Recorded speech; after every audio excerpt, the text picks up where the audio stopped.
When the last month, 3 leaders have stepped down from their posts with the sheriff's office, led by a sheriff who recently faced felony charges. Steve Lawson was the first to resign from his role as captain of the Criminal Investigation Division in the Bradley County Sheriff's Office. For the first time, Lawson is speaking out about his resignation. And James Torres spoke to Lawson earlier and tells us what he had to say.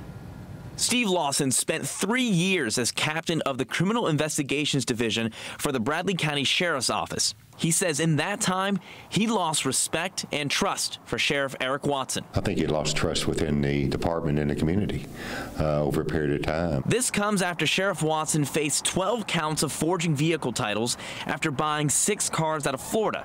The district attorney on the case dropped those charges, but Lawson says the sheriff shouldn't be engaging in side businesses. He needs to dedicate himself to being a full-time sheriff, which I don't think he can. Lawson says he is now running against Watson for the position. We asked the current sheriff what he thought of Lawson's comments. I'm so disappointed that he's running a dirty campaign because, for one, I haven't mentioned my opponent in one article, and I don't want to. Watson says Lawson's resignation came as a surprise to the department and urges there is no issue of trust within the agency. Obviously, he didn't have a big problem with trust and honesty when he worked here because he worked here 90% of my term.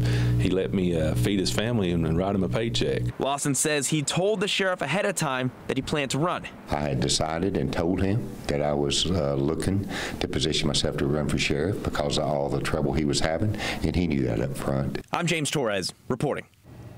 The Bradley County Sheriff's Office says the loss of those 3 leaders has not affected the department's ability to protect the public. And according to the Bradley County Elections Commission website, the election for sheriff will be on May 1st.